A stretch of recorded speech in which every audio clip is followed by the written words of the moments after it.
지금 이 순간 여러분께 한 가지 부탁을 드리겠습니다. 내일 점심에 무엇을 드실지 지금 당장 기억해 보십시오. 내일의 기억을요. 불가능하죠. 그런데 어제 점심은요? 어제 뭘 드셨는지는 아마 금방 떠오르실 겁니다.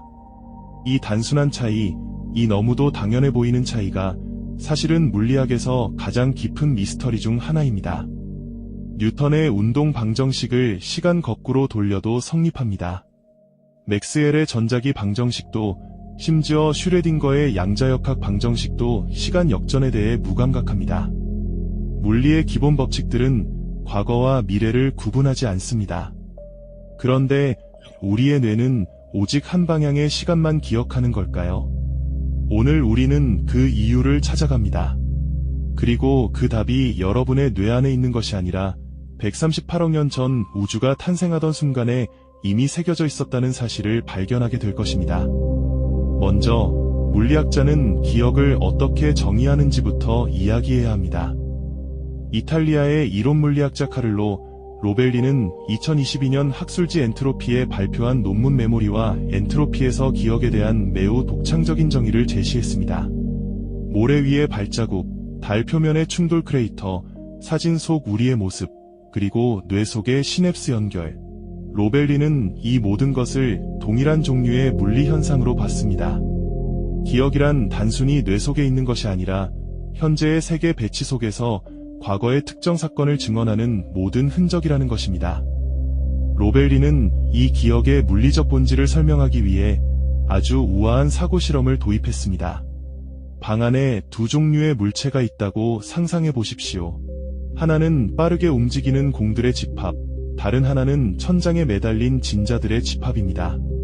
공들은 에너지가 넘치고 진자들은 처음엔 거에 멈춰 있습니다. 그런데 때때로 공 하나가 진자를 때립니다. 그러면 그 진자는 크게 흔들리기 시작하고 다른 진자들은 여전히 정지해 있습니다. 우리는 이 장면을 보는 순간 즉시 알 수 있습니다. 저 진자는 과거에 공에 맞은 것이라고요. 이 흔들리는 진자가 바로 기억입니다. 이 모델에서 로벨리는 기억이 만들어지기 위한 세 가지 열역학적 조건을 도출했습니다. 첫째, 두 시스템이 분리되어 있어야 합니다. 둘째, 두 시스템 사이의 온도 차이, 즉 에너지 불균형이 존재해야 합니다. 공들이 진자보다 뜨거워야 한다는 뜻입니다. 셋째, 진자가 받은 에너지를 충분히 오래 유지해야 합니다. 기억이 너무 빨리 사라지면 안 되니까요. 이 세 가지가 모두 충족될 때 비로소 흔적이 생기고 기억이 탄생합니다. 그리고 이 세 가지 조건은 모두 열역학, 즉 에너지와 엔트로피의 언어로 기술되는 것들이었습니다. 그렇다면 기억을 만드는 행위는 물리적으로 어떤 대가를 치를까요? 여기서 IBM의 롤프 란다우어가 1961년에 제안한 원리가 등장합니다. 란다우어는 정보를 지우는 행위, 즉 컴퓨터가 1비트를 0으로 덮어쓰는 그 순간 반드시 최소값 이상의 열이 방출된다는 것을 이론적으로 증명했습니다. 이 열의 최소값은 볼츠만 상수의 절대 온도를 곱하고 거기에 2의 자열로그를 곱한 값, 즉 KTLN입니다. 정보를 처리하는 행위 자체가 물리적 에너지를 소모하고 엔트로피를 증가시킨다는 정보와 열역학을 연결한 혁명적 통찰이었습니다. 이 예측은 2012년 프랑스 리옹 대학교의 베리트 연구팀이 단일 콜로이드 입자를 이용한 정교한 실험으로 실제로 검증해냈고 그 결과는 저명 학술지 네이처에 실렸습니다. 뇌도 마찬가지입니다. 우리가 새로운 기억을 형성할 때 뇌의 신경세포들은 시냅스 연결을 재구성하는데 이 과정에서 ATP라는 에너지 분자를 소모하고 열을 방출합니다. 실제로 뇌는 체중의 2%밖에 되지 않으면서도 우리 몸 전체 에너지의 약 20%를 소비합니다. 이 에너지의 상당 부분은 정보를 처리하고 저장하는 과정에서 열로 흩어집니다. 어제 저녁 식사를 기억으로 저장하던 그 순간 여러분의 뇌는 미세하지만 측정 가능한 수준으로 우주의 총 엔트로피를 높였습니다. 기억은 공짜가 아닙니다. 기억은 반드시 열역학적 대가를 치르고 얻는 것이며 그 대가를 치르는 방향이 곧 시간의 방향입니다. 로벨리의 공식은 이것을 수학적으로 표현합니다. 기억 시스템에 저장 가능한 정보의 최대량은 환경과 기억 시스템 사이의 온도 차이의 제곱에 비례합니다. 온도 차이가 클수록 더 많은 기억이 가능하다는 뜻입니다. 그리고 이 온도 차이는 바로 과거의 낮은 엔트로피 상태, 즉 우주의 초기 조건에서 비롯된 것입니다.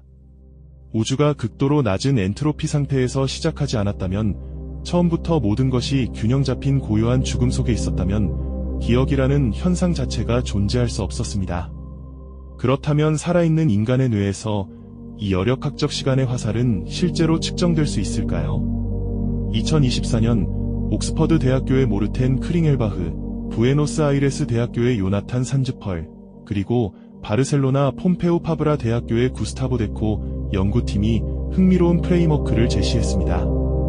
이들은 마음의 여력학이라는 제목의 논문을 저명 학술지 트렌지인 코그니티브 사이언시스에 발표하며 뇌의 비가역성을 직접 측정하는 방법을 고안했습니다. 핵심 아이디어는 간단합니다. fMRI로 측정한 뇌 신호를 시간 순서대로 재생한 것과 그것을 거꾸로 역재생한 것을 비교하는 겁니다. 두 신호가 구분 불가능하다면 뇌는 시간 대칭적으로 작동하고 있는 것이고, 명확히 구분된다면 뇌는 시간의 화살을 갖고 있는 것입니다. 결과는 놀라웠습니다. 깨어있는 뇌, 특히 어떤 인지 과제를 수행 중인 뇌일수록 정방향과 역방향의 차이가 극명했습니다. 뇌가 더 활발하게 계산할수록 비가역성이 더 강하게 나타났습니다. 반대로 마취 상태나 깊은 수면 상태의 뇌에서는 이 비가역성이 크게 줄어들었습니다. 의식이 흐릿해질수록 뇌 안의 시간의 화살이 약해진다는 것입니다. 더 흥미로운 것은 영화 감상 상태였습니다. 인지 과제를 수행할 때보다 뇌의 비가역성이 낮았고 계층 구조가 더 평탄해졌습니다. 연구팀은 이것이 왜 우리가 영화 보는 것을 유독 편안하게 느끼는지를 여력학으로 설명하는 단서일 수 있다고 제안했습니다. 이 발견이 주는 함의는 깊습니다. 뇌가 더 열심히 계산하고 더 많은 기억을 처리할수록 더 많은 엔트로피를 생산하고 그만큼 시간의 화살이 더 선명하게 각인됩니다. 다시 말해, 당신이 시간이 흐른다고 느끼는 그 감각 자체가 뇌가 엔트로피를 생산하고 있다는 물리적 사실의 주관적인 번역일 수 있습니다. 여기서 한 가지 사고 실험을 해보겠습니다. 만약 엔트로피가 반대 방향으로 흐르는 영역이 우주 어딘가에 있다고 가정해봅시다. 깨진 컵이 스스로 복원되고 식은 커피가 저절로 뜨거워지는 그곳에서 그 공간에 사는 존재의 기억은 어떨까요? 숀 캐럴은 2010년 저서 영원에서 여기까지에서 이 물음에 대해 명쾌한 답을 내놓았습니다. 기억의 방향은 곧 엔트로피 증가의 방향과 같기 때문에 그 존재는 우리의 미래에 해당하는 사건을 기억하고 우리의 과거를 모를 것이라는 겁니다. 그러나 그들의 주관적인 경험 속에서는 여전히 자신이 과거를 기억하고 있다고 느낄 것입니다. 그들에게는 엔트로피가 감소하는 방향이 곧 과거이고 엔트로피가 증가하는 방향이 미래이기 때문입니다. 결국 시간의 방향이란 엔트로피가 증가하는 쪽을 가리키는 라벨에 불과할 수 있습니다.